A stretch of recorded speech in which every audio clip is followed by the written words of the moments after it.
Greetings and thank you for joining us for this webinar organized by the IUCN Ecosystem Governance Thematic Group. I am Livia Zapponi and I will be your host. This webinar will be recorded and it will be available on the YouTube channel of the IUCN Commission on Ecosystem Management. Today's topic will be social perspective on forest governance, and I would like to start thanking our three speakers who kindly supported this initiative from the start and agreed to share their work, through which we want to bring together leading initiatives from Latin America, Africa, and Europe, which are advancing forest governance. If you have questions for the speakers, please write them in the chat or in the chat that you can find underneath the event on the Engage portal. We will collect the questions and ask those we have time for at the end of the event in a common Q&A session. And if there are several questions, possibly this will be answered on Engage as well. So I would like to give the word to our first speaker, who is Kwame Sekyere. Kwame works as a project manager at Tropenbos Ghana. Tropenbos Ghana focuses on ensuring the sustainable management of Ghana's high forests and restoration of degraded areas. Kwame has over 10 years of experience in forest restoration and agroforestry, and his work focuses on bridging the gap between policy and practice, supporting communities to actively manage and restore forest landscapes while improving their livelihoods. His presentation is about community-led forest governance in Ghana, lessons from restoration and agroforestry landscapes. And Kwame, the floor is yours. Yeah, hello. Good day, everyone. Hello, can you see me now? Yes. All right. So, good afternoon, good evening, wherever you are coming from. Yeah. So, I'm Kwame Sekyere, from Ghana, and I work with an organization called Tropenbos.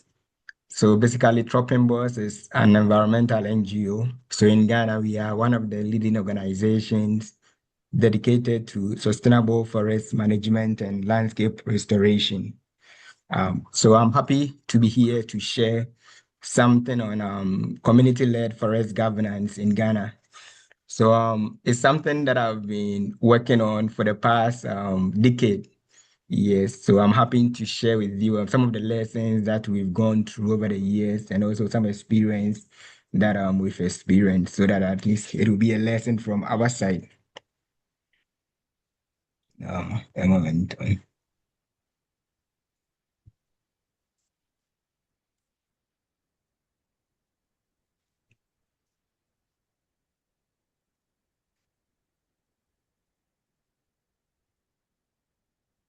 Okay. A moment.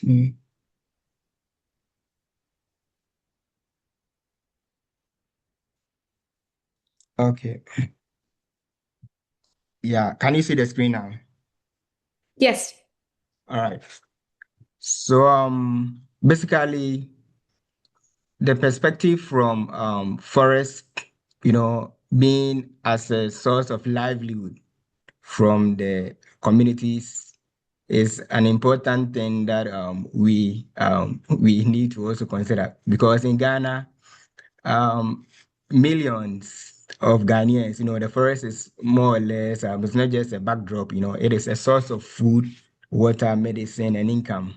And it serves an identity, because especially when you look at the French communities living in and around the forest, this forest that they live, provides all these sorts of commodities to them. And then the challenge is not only to restore the forest cover, but here we are looking at how to ensure that people who live closest to the forest, have a real stake, in managing it. Because when you just look at the authorities in Ghana, especially the Forestry Commission, they are entitled to protect or manage the forest reserves or our forest in Ghana. But they alone cannot do unless they get support from the communities. So that is why the French communities, they all have to also be involved in this activity. So basically, what we want to talk about is deforestation is still happening. An enforcement alone is not enough. So the forestry officers, cannot monitor every landscape in Ghana. The last time I checked, in Ghana, we have about 79,000 to 80,000 square kilometers, So the forestry cannot hire, people to man all these areas. We need support from the communities, to be part of this whole activity, something that is a global good for all of us, to benefit from. So when farmers do not feel secure, that is where the problem comes in.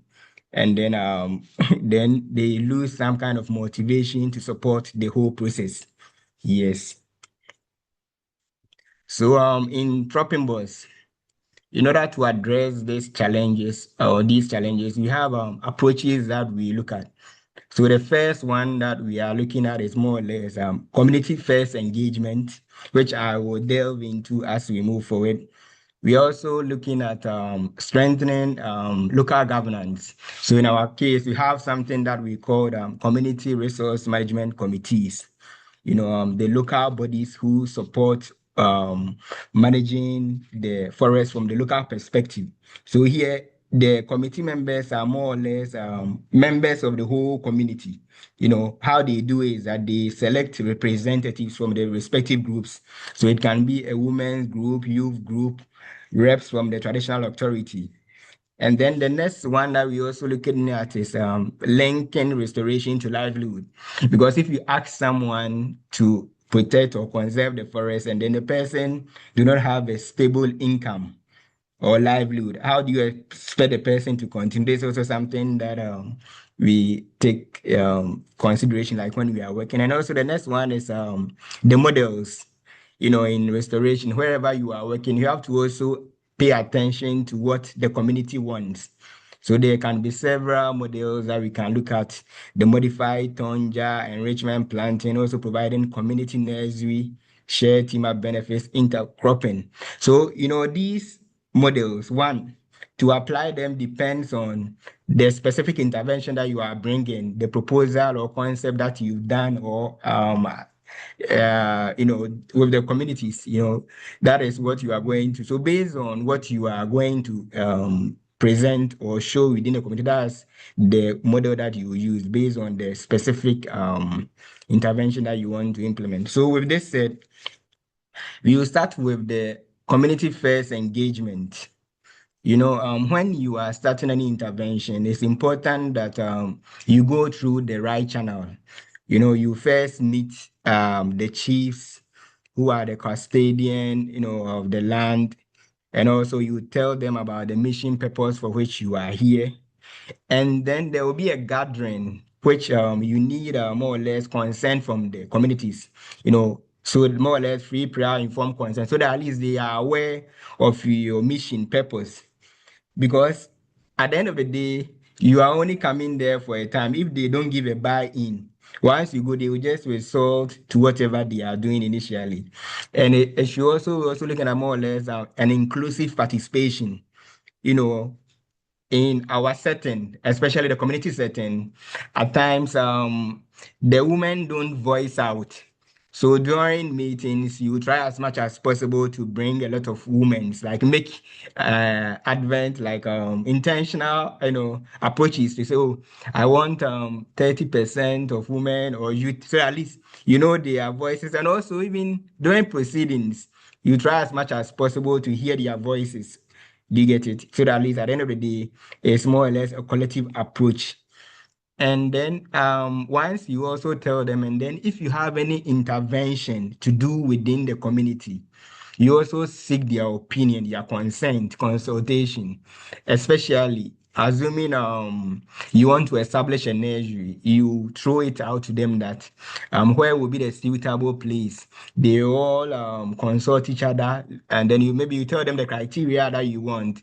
You want a place that is closest to the river or water body. At the end of the day, they all feel part, and then the ownership grows. That's also something that And then so after you've done your consultation, the most important thing is the governance structure that I was explaining.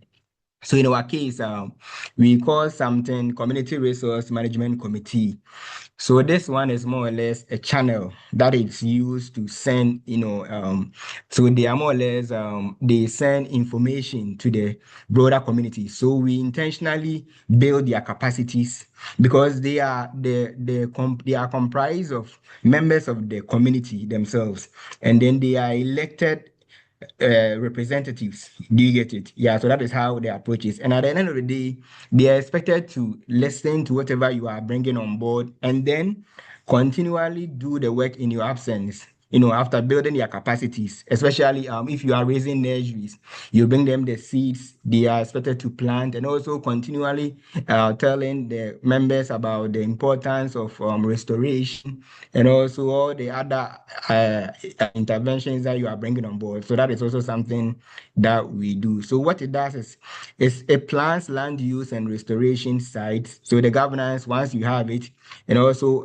monitors threats. Because example, if you have you've restored an area and then at the end of the day, fire come ransack everything. You've done a course 90. So you need to also continually build your capacity how to turn off fire when that happens. That's also something that is important. And then at the end of the day, if it's locally owned, it lasts for you. That is something that we are considering here. In restoration, another thing that is important is more or less, a farmer with a hungry household will not protect a tree because of a workshop. They will protect it because it pays. So when you are doing the work, you have to also think of, okay, so what can I give to the farmer that will make the farmer happy, to continue doing the restoration work. So we also look at some areas that can be sustainably, managed even after the project ends. So these ones can also be done in conjunction with the communities. You don't have to impose on them because I've had several experiences where even when the communities they ask for something and you provide, at the end of the day, if it requires additional effort, like example, let me give a practical example. There was a situation where I held a meeting with a community and then they requested that they want piggery, production of pigs. So after supplying the initial pigs, the pigs and then the initial feed and everything, then subsequently it came to a time that they need more money to buy feeds.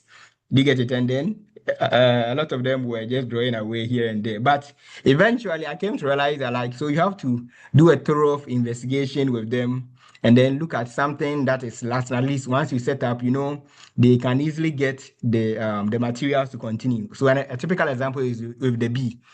So with the beehives, once you set it up and then they have a right location, the bee will continually coming in and then giving them honey. So that is something that I've adopted eventually. And also those with cocoa farms, if they agree that they want economic species like Terminalia ivorensis and then Acacia ivorensis and what have you, then you give them and you plant and you monitor. After a year, they are going to register and these trees are going to be theirs.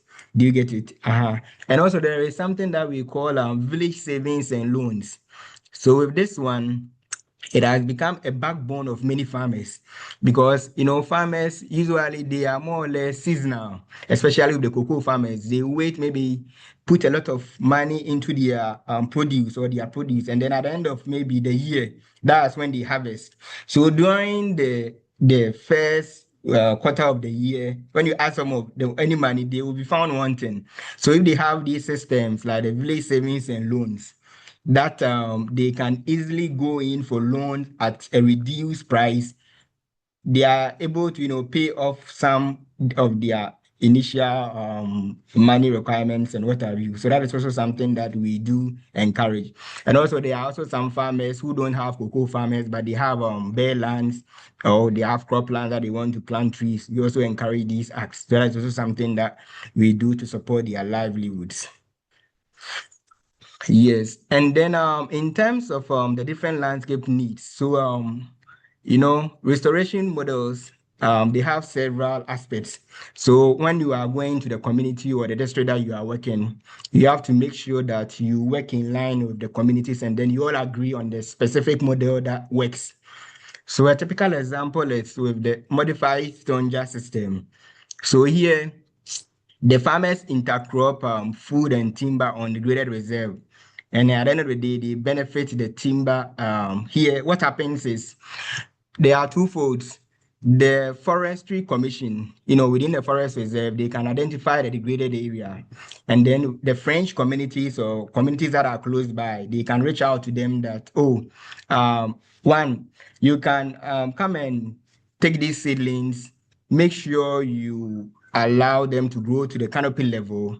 And then at the same time, whilst you are doing that, the benefit that you get is you're able to raise your crops in a fertile, we all know that forest area is a fertile land, so you can raise your crop in a fertile area.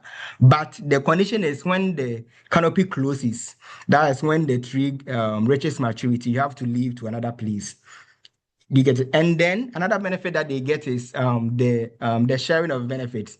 So when the trees they reach maturity and then the forest they give it out for a contractor to harvest, the farmers get 40% of the revenue that comes out of it. The forestry also retains 40%, and then the nearby French communities or traditional authorities manning the area, they all go get additional 20%. This is also an incentive that helps the farmers to keep or maintain the trees. Also, there is also agroforestry enrichment planting. Yes, where native species are added into the graded forests and farms to restore structure and function. And also the community nursery. So this one, what happens is that when you are raising this nursery, you pay workers to work. So there you get workers who will come and fill polybags, those who will water the seedlings as they grow. Do you get it? And then it's all brings some kind of incentives to the community. So that's also something that they do. And then share benefits from timber, clear written arrangement. So communities benefit from trees they help grow. And then intercropping benefits, food crops between young trees during establishment. So that's also something, a model that we can also look at. So I will give some examples. So within Tropenbos, we are doing some projects on TerraFund AF100. So as part of the project, we worked on in two forest reserves. So one is Prako Forest Reserve, and then the other is Dome River Forest Reserve. So within this project, we are restoring 150 hectares. Yes, within the project landscape.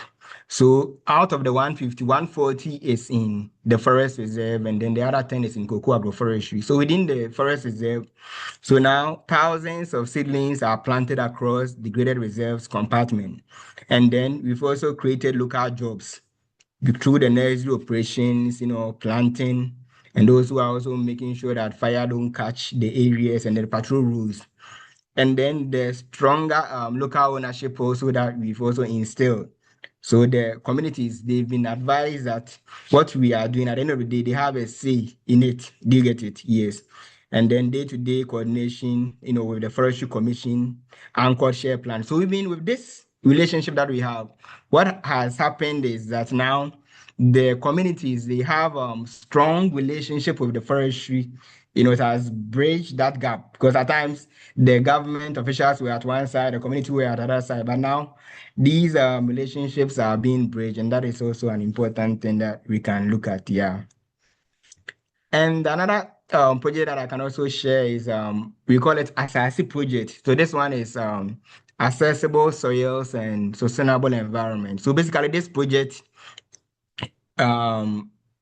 came to an end, more or less. Right now, it has come to an end, but it was sponsored by or co-funded by the Netherlands Enterprise Agency, and is being or was being led by Beyond Beans in partnership with Tropenbos Ghana, the Meridia, and also the Ministry of Lands and Natural Resources, like in Ghana, MLNR. Yes. So basically, as part of the project, we are looking at a model that integrates tree into cocoa farms, document who owns it, what and then the system. So that was our portion. So at the end of the day, what we are saying is that productivity goes up because shade and organic matter recover. And then also pressure on neighboring forest drops because the farm is producing more from the same land. So here, an investment that we are saying is that when you have documented lands, tree tenure gives farmers confidence to plant for long term.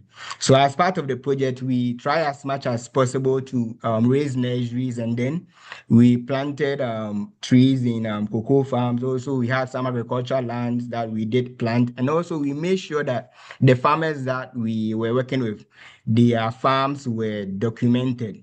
So at the end of the day, they can have some kind of ownership because that is an important aspect of the whole thing. Yeah. So with all of these said, lessons, challenges, and what comes next. So the most important thing that I think we can take from this webinar is that trust makes time and it's everything. So and also incentives matter more than awareness alone, and the local governance structure are critical. And also whenever we are doing anything, more or less flexibility improves outcomes. So we have to be more flexible in our actions, and then the right partnership or strengthens impact. So that is also an important thing. And then the life challenges, as we know, the tree tenure ownership remains contested. So although some an illegal logging continues to put pressure on reserves, as well as fire risk grows with hotter, drier seasons. Longer term financing is also limited. Balancing conservation and livelihood is constant.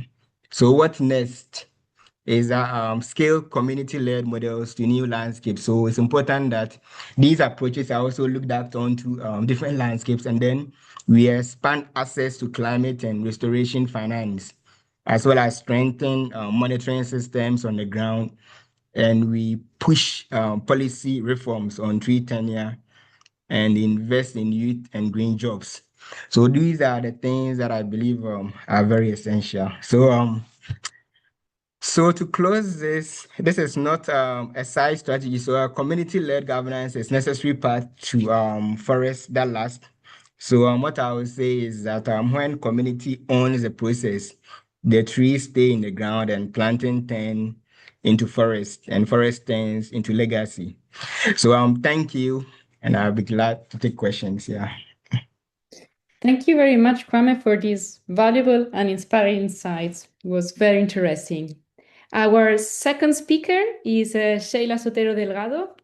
Sheila works at IDESEP, which is the leading organization representing the indigenous people of the Peruvian Amazon. Sheila is a forest engineer with a master's in environmental management and more than 14 years of experience in forest monitoring, biodiversity, and climate change projects in the Amazon and in the Andes of Peru. Working in close coordination with indigenous organizations, public institutions, and international cooperation agency. She currently provides technical assistance to IDESEP in the implementation of the Indigenous Forest Agenda. Sheila's presentation will be on indigenous forest governance in Peru, and she's going to present in Spanish. However, the slides are both in Spanish and in English, and I will give a short summary of her presentation in English right at the end. Sheila, cuando quiere, puede compartir su pantalla. Muchas gracias. ¿Me ve ahí? Perfecto. Ok. Muy bien. Muchas gracias. Muy buenos días acá en Perú para todos ustedes. Agradecer a nombre de AIDESET la invitación a este espacio tan importante, ¿no? De poder compartir las experiencias y también los conocimientos desde los pueblos indígenas del Perú, ¿no? Mi nombre es Sheila Sotero, ya me hicieron una presentación preliminar, yo formo parte del equipo técnico de AIDESET. AIDESET es la Asociación Interétnica de Desarrollo de la Selva Peruana, es una de las organizaciones indígenas más importantes del país, ¿no? Hoy les voy a presentar algunas ideas sobre la gobernanza forestal indígena desde la experiencia y sobre todo desde la propuesta de AIDESET. Para poder iniciar, voy a comentarles una frase que me gustaría compartir con ustedes. Es una frase que nosotros resume la posición de IDC, que es: sin territorio no hay conservación. ¿Qué quiere decir sin territorio no hay conservación? Para los pueblos indígenas, la conservación de los bosques no se puede separar de la defensa de los territorios ni tampoco de los derechos colectivos, ¿no? Bajo esta frase es el punto de partida que yo quiero compartir con ustedes. Bueno, como ustedes pueden ver, el gobierno indígena amazónico, que es AIDC, ¿no? En la imagen pueden observar los diferentes pueblos indígenas a los cuales representa nuestra institución. En la imagen encontramos el territorio peruano, que es acá, que les estoy señalando. Este territorio peruano, AIDC representa casi a toda la Amazonía peruana. Tiene una estructura orgánica con 9 presidentes regionales de las bases regionales de AIDC y tiene un consejo directivo que está representado por nuestro presidente, el APU Jorge Pérez Rubio, quien tiene conocimiento de este importante espacio que se desarrolla y también manda muchos saludos desde los pueblos indígenas de nuestro país, en este caso de Perú. Ahora, ¿qué son los principios? Nosotros, los principios de AIDC, la visión y principios de AIDC, nuestra visión se basa en la vida plena y cosmovisión del territorio como totalidad, ¿no? Para nosotros el territorio no solo es un espacio físico o un mapa, esto es un ser vivo con el cual los pueblos indígenas se relacionan, existe una relación de respeto y de reciprocidad, ¿no? Por eso cuando hablamos de conservación, hablamos de conservar bajo un enfoque de una gestión integral del territorio, donde no solo hablamos de áreas naturales protegidas o restricciones de uso. Para nosotros conservar, para los pueblos indígenas conservar, significa manejar el bosque con respeto, con sabiduría y con participación de las comunidades nativas propias, ¿no? En nuestro país, bueno, en el caso del Perú, es uno de los países más importantes por los bosques tropicales que nosotros poseemos. No somos el segundo país con mayor extensión boscosa en Latinoamérica después de Brasil y somos el noveno país con mayor extensión boscosa en todo el mundo, ¿no? En el territorio peruano, los bosques representan más del 56% de la totalidad de la extensión del territorio peruano. Y si estamos hablando que los bosques, los territorios, ¿no? Representan una mayor extensión de área forestal, estamos hablando de que los bosques amazónicos cumplen un rol clave en la conservación, en la biodiversidad y sobre todo para la acción climática. En nuestro país tenemos 3 regiones muy importantes, que es esta región Loreto, esta región Ucayali y la región Madre de Dios, que tiene la mayor concentración de bosques en el territorio peruano y que también es la que tiene mayor producción forestal en el territorio peruano, ¿no? En el territorio peruano, en la Amazonía, donde habitan pueblos indígenas, ¿no? Entonces estamos viendo que los pueblos indígenas dentro del territorio peruano son actores claves, ¿no? Para el futuro de la Amazonía peruana. Pero así como somos actores claves para el futuro de la Amazonía, en este caso en nuestro territorio peruano, hemos visto que las políticas públicas ni la distribución de poder de decisión sobre los territorios de los pueblos indígenas no se está manejando de la manera correcta, ¿no? Enfrentamos una problemática bastante fuerte, bastante agresiva, que es la problemática en el sector forestal, ¿no? Tenemos problemáticas como la deforestación, ¿no? La tala y comercio ilegal de madera. Tenemos una información muy dispersa de la flora y fauna, ¿no? Una información fragmentada. Hay un problema bastante fuerte que es el tráfico ilegal de fauna silvestre, pero sobre todo tenemos una gobernanza en construcción, ¿no? Esta gobernanza en construcción es un proceso que se viene desarrollando desde los pueblos indígenas con las autoridades peruanas.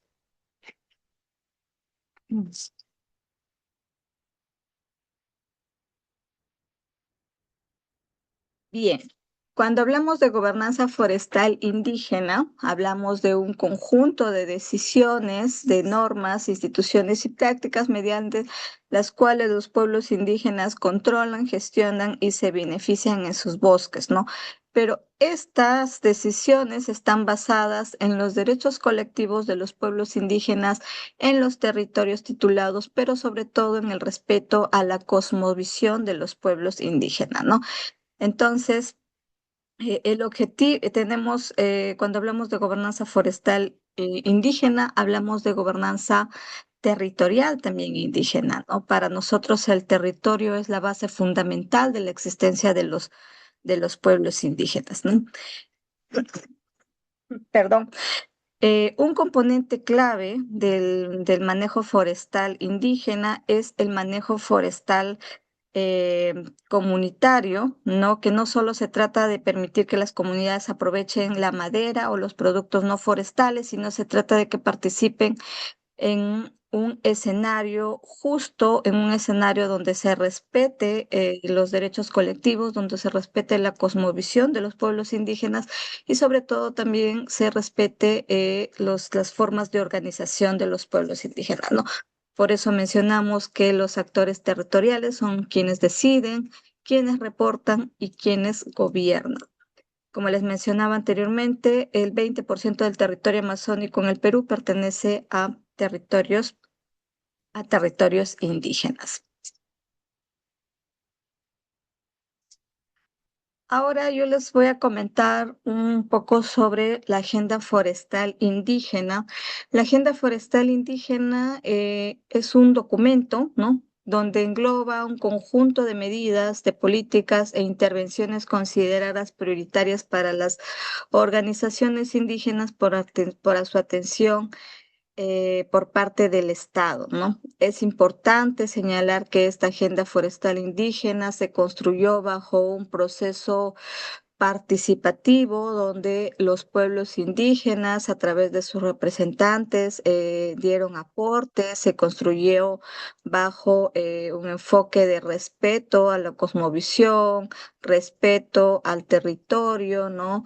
Y respeto a cada uno de los aportes que han brindado los participantes, ¿no? Esta agenda forestal indígena es no solamente una agenda social o o un listado social que las organizaciones indígenas reclaman a la acción del Estado, sino es una propuesta técnica, ¿no? Es una propuesta financiera y sobre todo es una propuesta que ayuda a regular el sector forestal, pero desde la mirada indígena. Yo quiero compartir unos datos muy importantes, perdón, que, por ejemplo, tenemos 2.293 comunidades nativas reconocidas en nuestro país, de los cuales corresponden a 51 pueblos indígenas amazónicos. Son 51 pueblos indígenas presentes en todo el territorio peruano. De estas 2.293 comunidades, tenemos 1.580 comunidades tituladas, de las cuales se concentran una parte decisiva del Bueno, territorio yo es comunal. Perdón, creo que se filtró un audio. Bueno, como les mencionaba, ¿cuál es el objetivo principal de la Agenda Forestal Indígena? La Agenda Forestal Indígena tiene como objetivo poder promover la inclusión efectiva, justa de las comunidades nativas en la cadena de valor de la madera y en los productos no maderables, ¿no? Como les mencionaba, con el respeto de los pueblos originarios y generando economía e impactos en las familias, ¿no? Esta agenda forestal indígena tiene 5 medidas prioritarias para la participación efectiva y beneficiosa de las comunidades nativas en el manejo de sus bosques, ¿no? Una de las principales es impulsar intervenciones públicas que prioricen metas de fortalecimiento de capacidades, de asistencia técnica y acceso a mercado. ¿Por qué consideramos esta medida prioritaria? Porque las comunidades que no tienen asistencia técnica, no tienen el acceso a mercados, son comunidades que participan en la cadena de valor de la madera en desigual, ¿no? No en un contexto igualitario para todos, sino de una forma más desigual. Luego tenemos crear un contexto habilitante efectivo para que las comunidades nativas puedan participar en mejores condiciones, ¿no? Que la normativa peruana pueda ser más simple para el acceso de las comunidades nativas y que éstas participen en mejores condiciones, ¿no? Una tercera medida prioritaria es establecer un servicio de regencia forestal pública gratuita a favor de las comunidades. En el caso de nuestro país, la regencia forestal significa que un tercero, o sea, un profesional pueda ayudar a las comunidades nativas a realizar el manejo de sus bosques, ¿no? Pueda ayudar a tener un permiso forestal para el aprovechamiento del recurso de sus bosques. Eh, pero en el caso de nuestro país, esta contratación de este profesional significa cerca de $2.300, que para las comunidades nativas son bastante dinero, ¿no? Que muchas veces no pueden, ¿no? No pueden acceder. Entonces, lo que se hace mayormente en el Perú es que el tercero, que le llamamos acá en nuestro país, participen en el aprovechamiento del recurso forestal. El tercero, ya sea un maderero, ya sea una empresa, ¿no? Y muchas veces estas empresas contratan a estos regentes forestales que en la mayoría de sus casos no responde a las necesidades de las comunidades nativas, sino responde al interés del empresario o del tercero que participa en el aprovechamiento forestal, ¿no? Entonces, para nosotros es fundamental que este servicio de regencia forestal gratuita se active desde las instancias del Estado, que en este caso sería el CERFOR, que es el ente rector forestal en nuestro país. El CERFOR es el Servicio Nacional Forestal y de Fauna Silvestre, con quienes ya hemos ido conversando, le hemos ido planteando nuestra agenda forestal indígena y hemos ido avanzando también, tenemos ciertos avances en este sentido, ¿no? Un cuarto punto, tenemos articular los comités de vigilancia y control forestal comunal a las acciones del Estado. Los pueblos indígenas ya conservan de por sí, ¿no? Los territorios, conservan los bosques, hacen vigilancia, realizan control, pero necesitamos que este control y esta vigilancia y este aporte que realizan los pueblos indígenas sea reconocido por el Estado y también sea apoyado, ¿no? Muchas veces estos comités de vigilancia actúan en condiciones desfavorables y sobre todo actúan frente a amenazas al territorio como la minería ilegal, el narcotráfico, ¿no? Y muchas otras amenazas al territorio de los cuales en nuestro país tenemos cerca de 36 líderes indígenas que han sido asesinados, ¿no? Entonces, por la defensa de sus territorios, por la defensa de sus bosques. Entonces, es una situación bastante agravante en nuestro país y que de alguna forma solicitamos al Estado que se atienda al Estado peruano que se atienda de manera inmediata y se reconozca no simplemente en un documento, sino se reconozca de manera efectiva esta labor que realizan los comités de vigilancia, ¿no? Otra medida prioritaria es la promoción del financiamiento público y privado.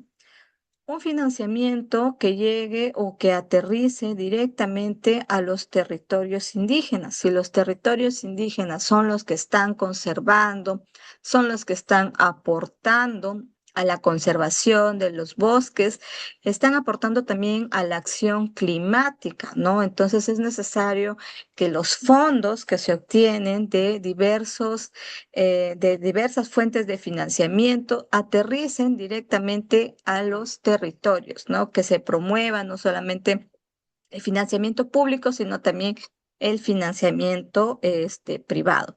Por eso mencionamos que la agenda de AIDESET es una agenda técnica, es una agenda construida y no es solamente una demanda social, ¿no? Es una propuesta técnica de la reforma institucional del sector forestal.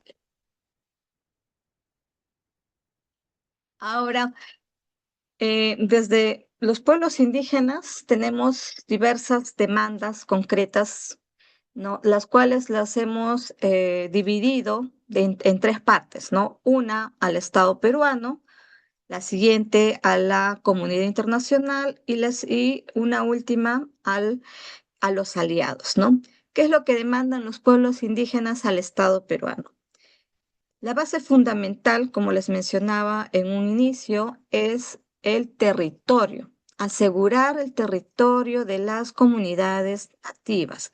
¿Cómo se asegura este territorio? Bajo el proceso de titulación, donde las comunidades tengan título de sus territorios y que estos territorios aseguren la protección de los recursos, no solamente de los recursos, sino de los mismos pueblos indígenas y se respete los derechos colectivos que estos tienen, ¿no? Y se pueda hacer frente a las amenazas territoriales en nuestro país que se siguen agravando con el paso del tiempo.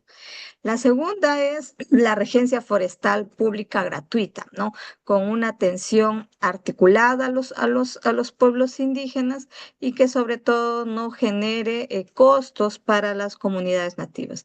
El financiamiento directo para las comunidades, la articulación con los comités de vigilancia comunal y también un punto clave es la respuesta frente a las amenazas extractivas.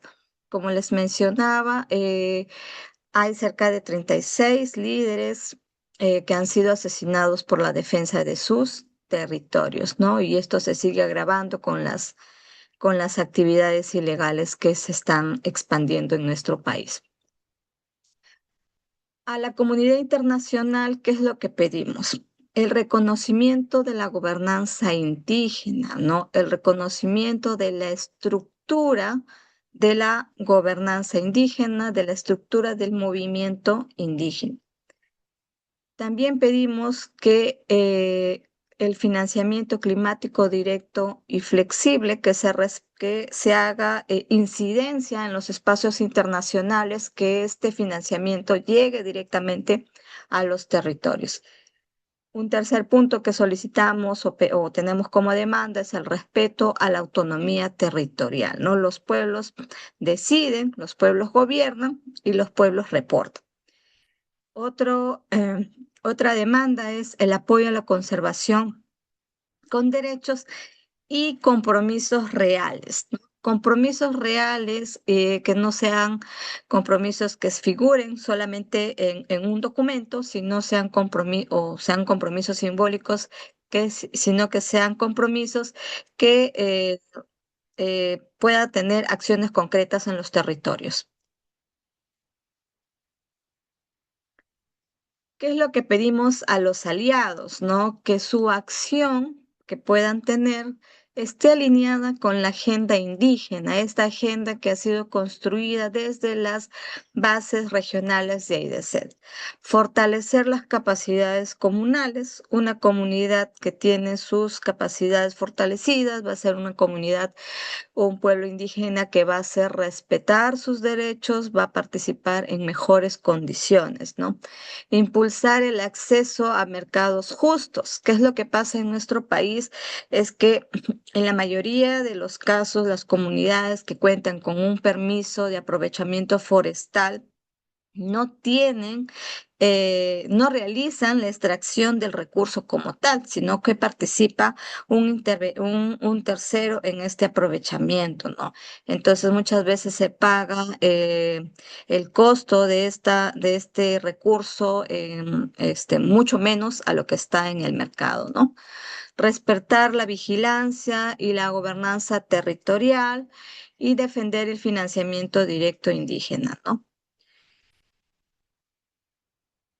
Eh, Estas son las demandas que tenemos para el Estado, para la comunidad internacional y también para los aliados, ¿no? Para AIDESET, una verdadera gobernanza forestal indígena, en primer lugar, exige respetar los derechos de los pueblos indígenas, reconocer a los pueblos indígenas como titulares de derecho, como autoridades territoriales y como actores claves en la protección de los bosques y de los territorios, ¿no?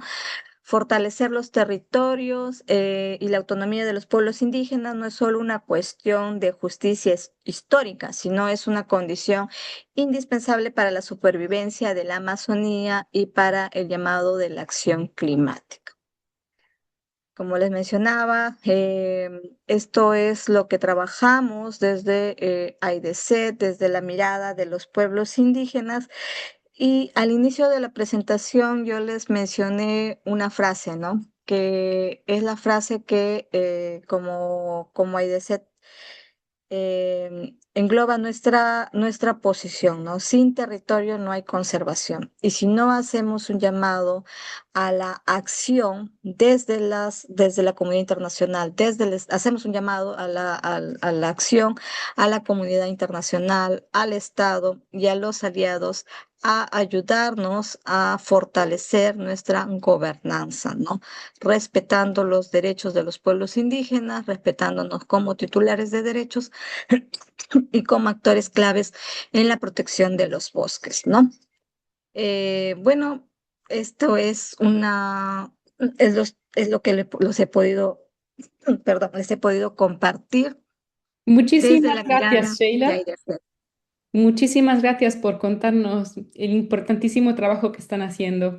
So, just to briefly summarize in English, Sheila's presentation stressed that conservation must go together with territory protection. Indigenous forest governance in Peru is central to effective conservation, where conservation means not only protection, but managing the territory with care and wisdom. And Peru holds almost 130 million hectares of forest, so it's the 9th country in the world in terms of forest cover, and indigenous communities manage about 20% of them. And in these 20% of forests, there are more than 2,200 native communities, which correspond to 51 Amazonian indigenous people. So these Amazonian woodlands have a key role for climate regulation, biodiversity preservation, and forest products. But as in other parts of the planet, the forestry sector faces major challenges, including deforestation, illegal logging, and weak governance. And in this context, indigenous forest governance is based on collective rights, titled territories, and indigenous worldview. So indigenous governance means also territorial governance. And the territorial indigenous governance is based on community forest management, where territorial actors can decide, govern, and report on these forests. And there is an indigenous forest agenda that Sheila is working on for IDESEP that includes measures, policies, and intervention that are considered a priority by the indigenous organization for the attention by the state. And they are also working on requests of the indigenous people that IDESEP is supporting through the agenda. And these requests could be grouped in 3 main topics. So secure indigenous territories and governance through titling, autonomy, monitoring, and defense from extracting threats. And Sheila told us that 36 leaders of these indigenous communities were killed for defending these territories from extractive threats. So it's important to be aware of these issues. And a second point is to deliver right-based conservation and forest management with real commitments, no symbolic actions. And finally, to ensure a direct, flexible financing support to strengthen community capacities, markets, and territorial governance. So this was a very brief summary of the many topics that emerged. And now we can move to our final speaker, who is Isidoro de Bertoli. Isidoro is a researcher, a mediator, and a project manager at the EURAC Institute, which is located in northern Italy.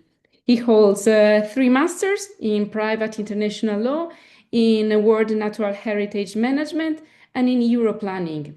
And he worked with the United Nations for Environmental Protection in the field of wildlife crimes. His current research activities focus on biodiversity protection and environmental law and sustainable mobility.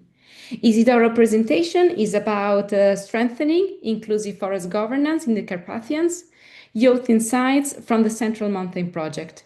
And the Central Mountain Project is an initiative that strengthens innovative governance model designed to support long-term cross-border cooperation in the Alpine Carpathian region. Isidoro, the floor is yours. Thank you. Thank you very much. And a special thanks to the previous presenter, Kwame, for the very inspiring presentation. Good afternoon, everyone. And thank you for joining today. My name is Isidoro de Bertoli. I'm from EURAC Research. And today I would like to take you through a kind of journey, very short journey because time is running, exploring the social perspective on forest governance within a particular environment, a little bit colder than the previous one, that are the Carpathians. And secondly, the role of the youth in shaping more inclusive governance systems. So, what is the background? As I just said, background are the governance itself. I'd like to begin with a very short reflection. What does governance really mean in everyday life? We often associate it with institution, formal decision-making processes, but in reality, governance is something much more artful.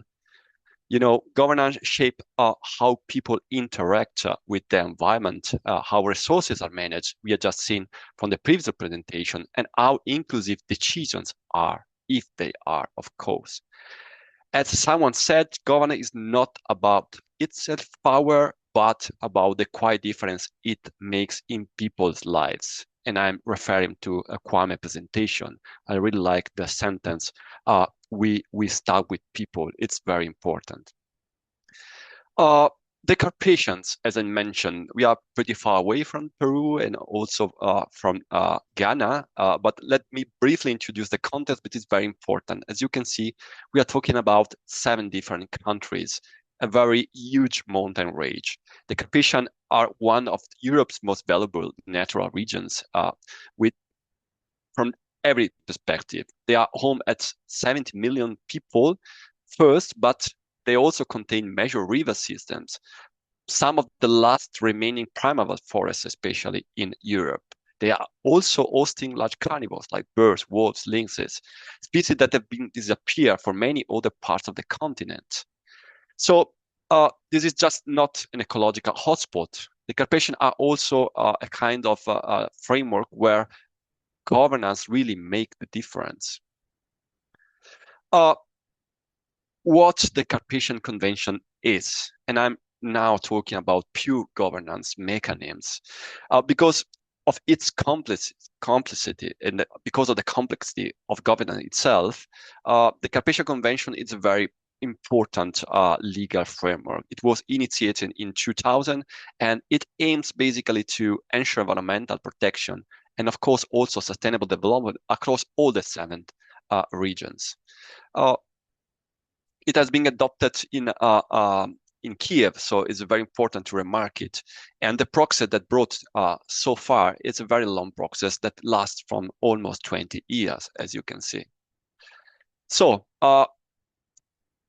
thematic areas. We are dealing with many different perspectives and thematic areas within the Carpathian Convention. And of course, also the forestry is included. But the convention covers a wide range of sectors, of course, from biodiversity to forest itself to transport, tourism, agriculture. This reflects just an important idea that forests cannot be managed alone in isolation. Forests should be managed in a proper way within a quite much more complex system. What is the governance role within the convention and within this very complex mechanism? What the convention basically do daily? It provides a kind of framework for policy coordination first, and also a platform for joint activities among all the 7 countries with 7 different languages, you can understand, and also a very special important forum for dialogue, because dialogue is a key issue. In other words, I would say that it helps countries to work together across borders, because unfortunately borders are there, which is essential in a region like the Carpathian themselves. So moving to the institutional structure, as you can see, it's quite complex. There are many working groups, and there is also the working group on sustainable forest. There is the Conference of the Parties as a high-level complex institutional mechanism, and also the implementation committees. Among them, the working groups are quite important, and I would say fundamental, because they produce these protocols that are legally binding among all the 7 countries that are very important for forest protection. Of course, countries alone are not enough. So the network surrounding the Carpathian Convention is totally crucial. So in addition to these formula structure just presented, there are also some networks, very important networks, and especially initiative. You can see listed here just a few of them. For example, the Protected Areas Network, CMPA, the Wetland Initiative, Shires for Carpathian, this is just a research network, and of course also the Carpathian Education for Sustainable Development that is quite crucial, especially among the youngs. These networks really help to translate governance into practical actions, and also in knowledge sharing is also very, very important. So as you can see, sustainable forest management mandate is very important, and it became reality during the last few years, especially in 2025. This is particularly significant moment because it represents one of the first legally binding agreements on forest management in Europe, I would say, involving 7 countries with the same purpose, to protect forests. So what has been produced during these last days regarding forest? Of course, a lot of data. I do not have time to spend much words regarding the data collection, and I will invite you to check all the publication I listed at the end of my presentation. But to support these policies that are crucial, no? Because this kind of inventory, especially regarding virgin forests and the impact of forests, are strongly important to endorse the decision-making processes among the 7 countries. So this kind of forest inventory has the goal to identify and map, of course, all the most valuable forest area within the Carpathian. And it helps the protection, of course, to support restoration efforts, strengthening ecological connectivity. But what is very important right now here to underline is that it's to make visible that we are all cooperating for the same purpose, the forest protection, of course. Okay, just some important hints we are collected within this publication and studies that have been done together with many research institutes, especially with the University of Vermont in US. So the climate change assessment is one very important part of it, and I want to link it with the previous presentations, and I invite you also to take what we have produced. So not just environmentally, but also economically, culturally speaking, this data and this information are very, very important, because this work aims to identify shared risks, because we are always dealing most of the time with the same problems within the Carpathian forest. So there are many risks identified, and probably you are very aware about what I'm talking about. I do not have time to deeply investigate all of them, just to share with you a list of the risks we identify within this very huge environment related to the Carpathian forest. But as you can see, we have many problems. I didn't not mention the legal logging, but it's one of the huge problems right here. And of course, it's really politically sensitive within our work. There are also some specific adaptation options that are also important. So we are identifying also specific strategies, always binding all the countries involved, and mainly the ministries of environment of the 7 countries. And it's very important for us to translate everything in specific recommendation. But now, we often say that young people are the future, but in governance, they should also be part of the present. So I step back to what Kwame said. We start with people, and what could be better than starting with young people, with youth? So I'm here going to present some results from workshops we did with university, high schools, and also primary schools in some of the Carpathian countries to investigate the level of awareness of these youth people in terms of their engagement in governance process. We organized a workshop involving more than 100 students across the Carpathians, and these workshops combine questionnaires and, of course, also participatory processes.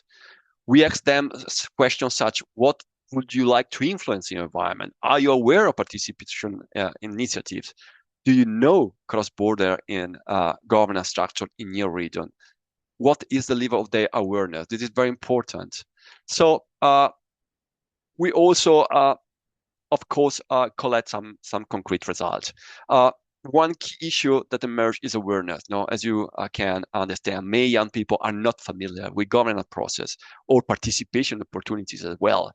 This already creates a barrier to engagement of youth people. And also cross-border knowledge. Another issue is knowledge about cross-border governance. That is really the future. We are living very politically bad times. So even in regions where cooperation exists, young people are often not aware of these structures.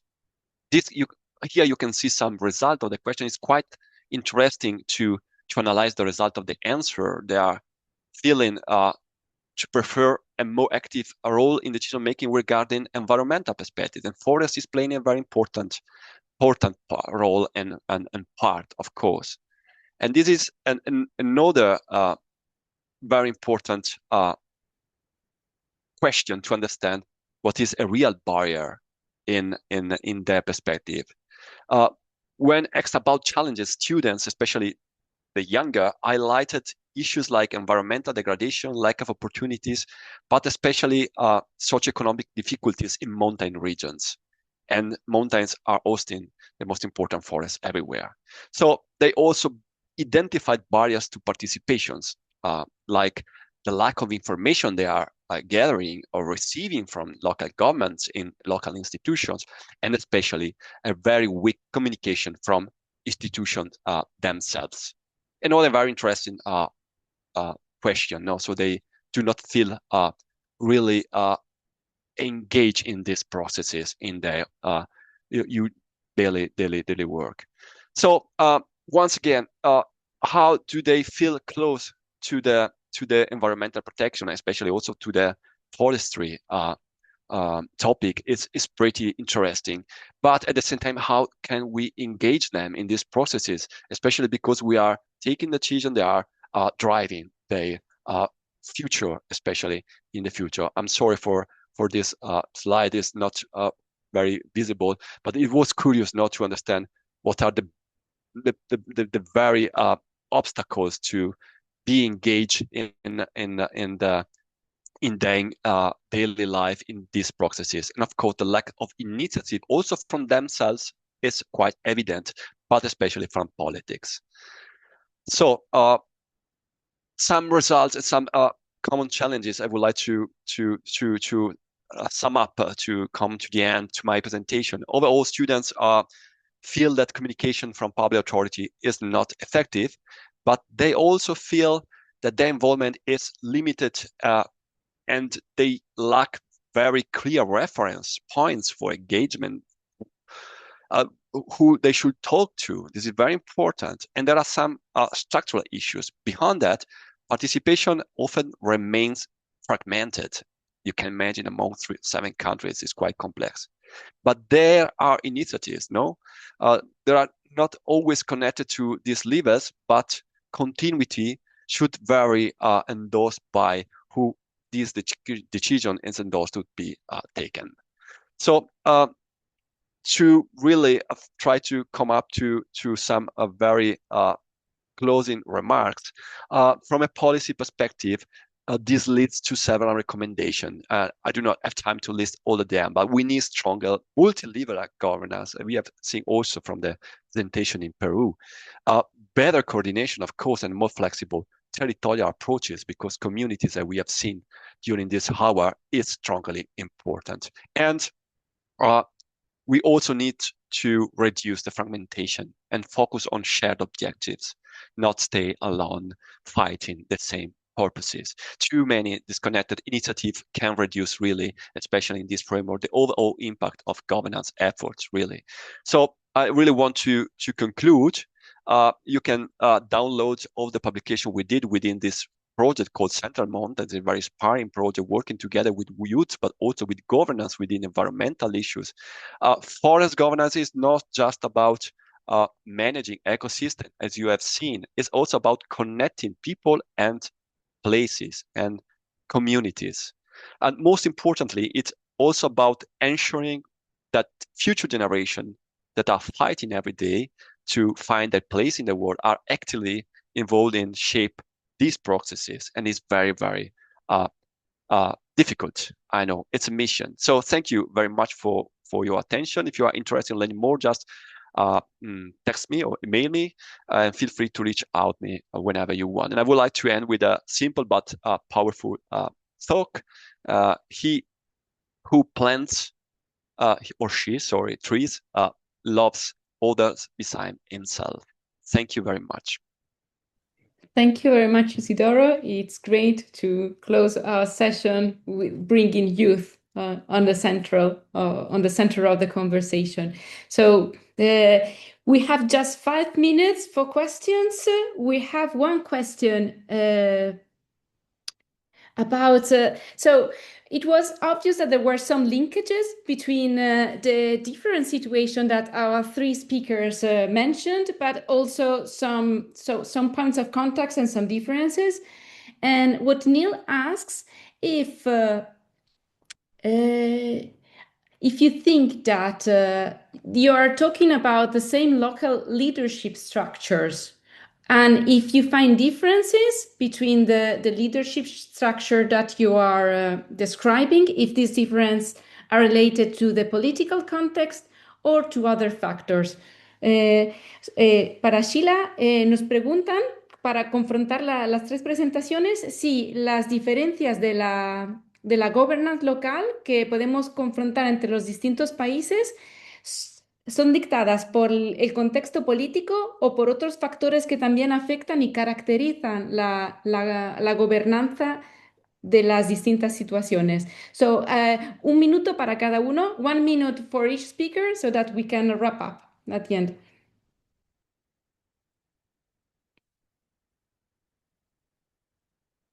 Voy a responder. Okay. Bien, gracias. Gracias a todos los ponentes, ponencias bastante interesantes, ¿no?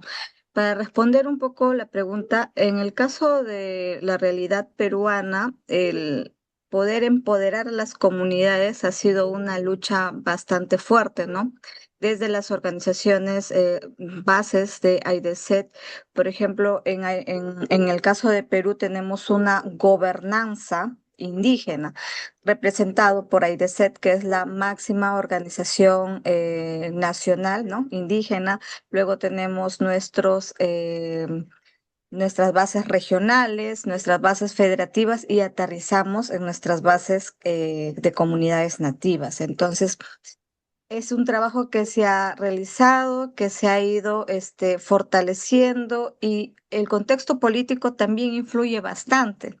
Ustedes han visto que en el país vive un contexto político bastante inestable, lo que no ayuda a poder fortalecer la gobernanza indígena, la gobernanza forestal, ¿no? Hay muchos intereses económicos también que de alguna forma inciden en las políticas que se elaboran o se desarrollan a nivel nacional, ¿no? Entonces hay economías ilegales que tienen mucho poder en nuestro país, tienen mucho poder en nuestro Congreso, tienen mucho poder en nuestros representantes nacionales, que las políticas que estos elaboran son contra los pueblos indígenas y en destrucción de la Amazonía, ¿no?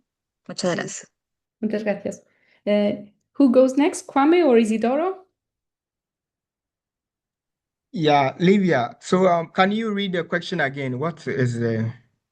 So you can read those in the chat. He says, are you talking about the same extent of local leadership here? And if there are differences, is this simply due to political context shaping what is possible, or are there something more behind it?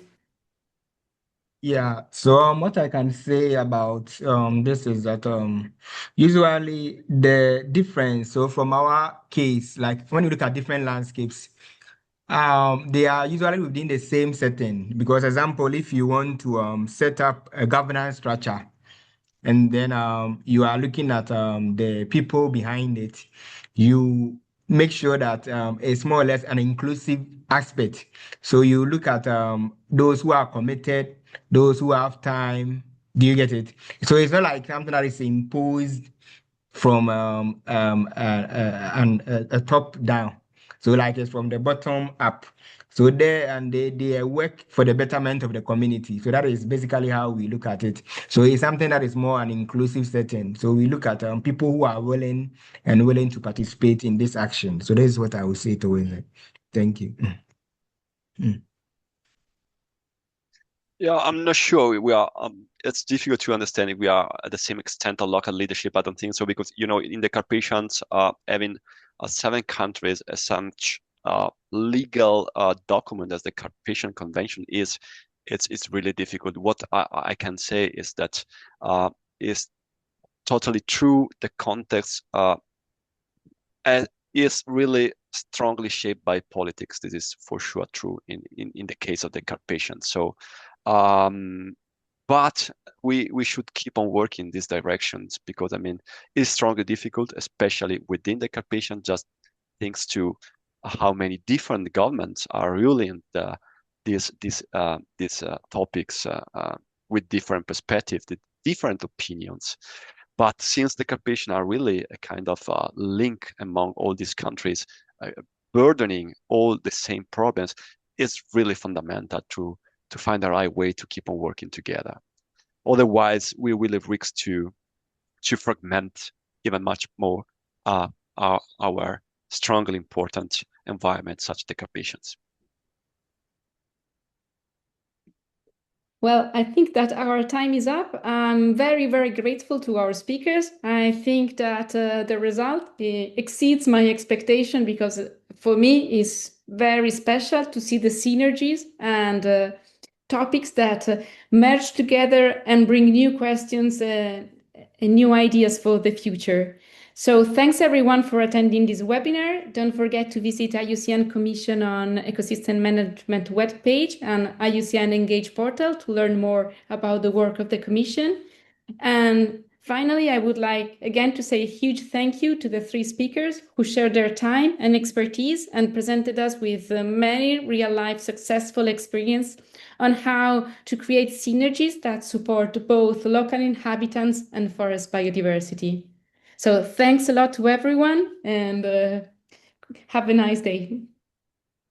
Thank you. Muchas Bye-bye. gracias. Muchas gracias. Bye. Bye-bye.